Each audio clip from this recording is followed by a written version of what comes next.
The alarm goes off at 5:12 a.m. You don't move immediately. You lie there, staring at the ceiling. The room is dark, the bed is warm, and every reasonable part of your brain is constructing an argument for why today isn't the day. But you've heard that argument before. You've believed it before. And you know exactly where it leads. You get up. The gym is empty at this hour. Not inspiringly empty, just empty. Fluorescent lights, the smell of rubber mats and old iron, a few machines no one ever uses. You are not here because it feels good. You were here because something broke. Maybe it was a photo. Maybe it was a flight of stairs that left you breathing harder than it should have. Maybe it was nothing dramatic at all. Just a quiet morning when you looked in the mirror and didn't recognize the person looking back. Not with anger, not with disgust, just a calm, honest realization. This is not what you're supposed to be. The first few weeks are humbling in ways you didn't expect. It's not the soreness, you expected the soreness.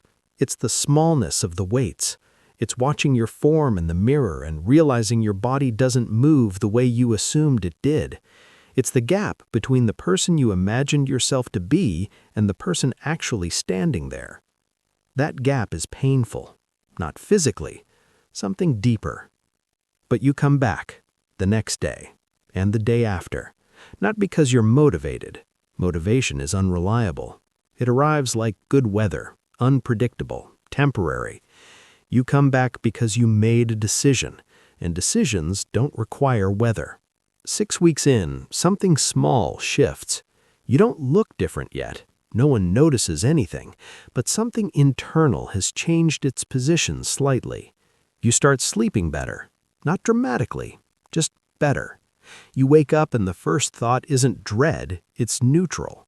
And neutral, when you've been living in low-grade exhaustion for years, feels like relief. Your appetite changes. You start noticing what food actually does to your energy. Not obsessively, just honestly. The way you'd notice that a certain road always makes you late. The body is giving you information. For the first time, you are actually listening. 3 months in, you hit your first real wall.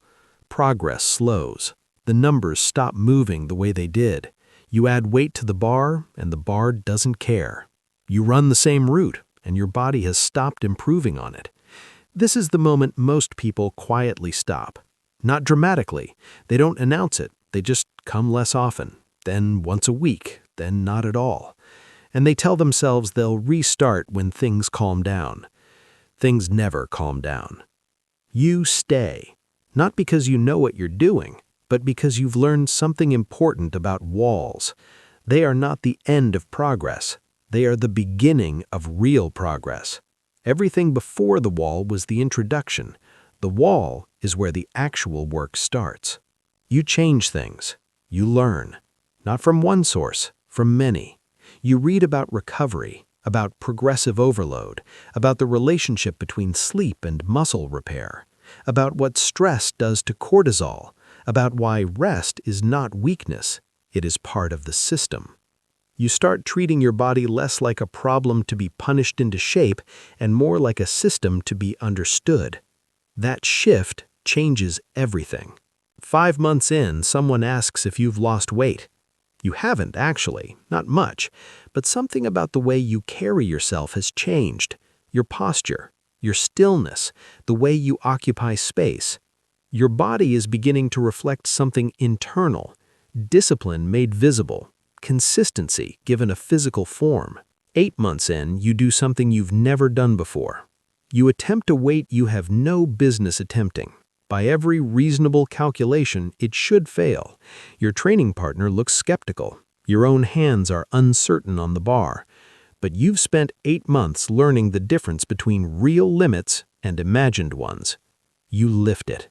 Not cleanly, not easily, but completely.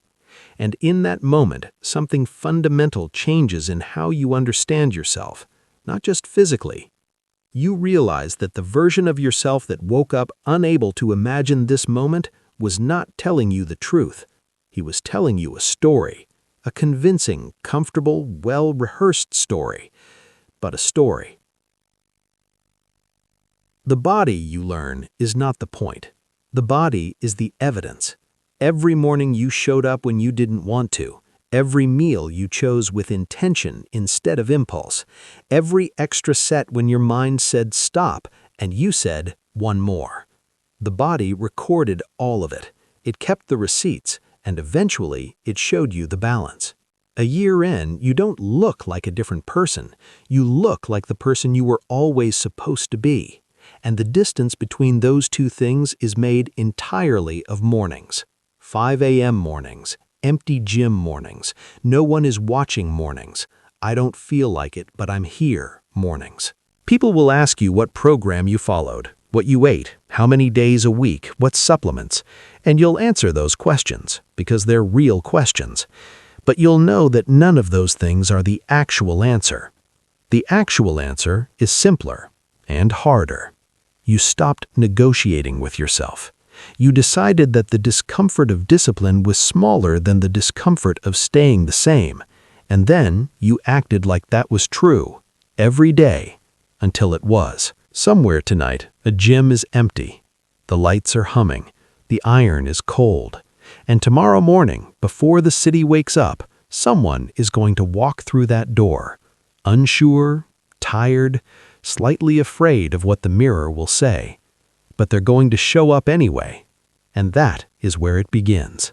Not with the perfect program, not with the ideal conditions, not when things calm down.